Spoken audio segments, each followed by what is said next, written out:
Hi everyone. Just got back from a fishing trip to New York. We went to Chautauqua Lake as my third time. Just absolutely had a blast.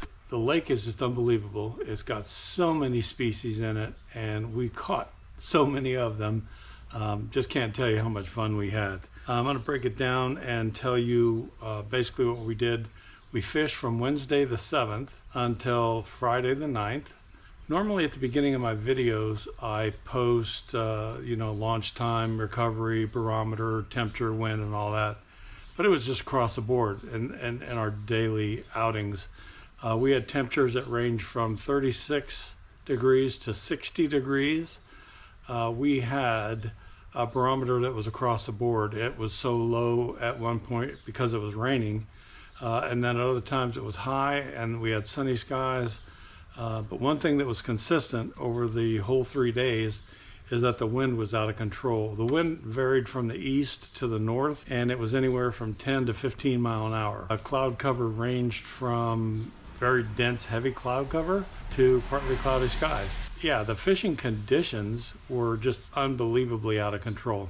Water temperature was right around 60 degrees, so the water temperature was just about perfect. We are now in the full moon, so I imagine those fish are spawning up there at that lake. One of the reasons I think that we had such a good time and we had so much success in catching fish was pre-spawn fish tend to feed a lot before they spawn. So they were going to eat regardless of what the weather was doing, and that worked to our favor, so I enjoyed that. We caught multiple species. We caught largemouth bass, rock bass, smallmouth, muskie, perch, crappie, and even a shiner. We caught them on rooster tails, curly tail grubs, swim baits, spinner baits, jig, tubes, rattle traps, and Ned rig. Tom had a really successful time fishing a Ned rig up there. I don't think of those for that lake, and I didn't even take mine with. Mine stayed right here. He taught us a lesson there. I'm going to post 2 separate videos plus this slideshow that'll cover our outing. 2 hours and 40 minutes of raw footage that I had to bleed down. I got my videos to just roughly about 9 minutes a piece, and that's a little long, but I didn't want to cut them short. I didn't want to cut out the material that I had because the guys were catching fish, and that was what we were up there for. It was fun. So I wanted to keep that. I wanted to show that. The videos might be a little bit long for what I normally post, which is 5 to 7 minutes, but there was so much going on and there was so much catching happening. I put it on video and it's really good. We had a couple of heartbreakers, a couple of fish get away that were really nice fish.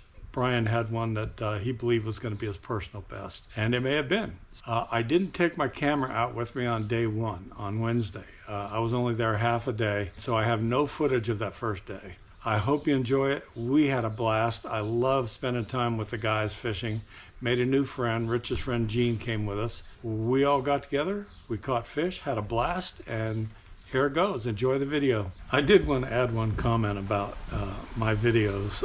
One of my subscribers asked why I put music on the videos instead of narrating them. Quite frankly, I think my narration is boring. I don't like listening to it, and I don't think other people do either. So I put music on there. The story is catching fish. And another reason that I do that is sometimes when we're out on the boat, we're having a good time talking, laughing, and not all of our banter is family friendly.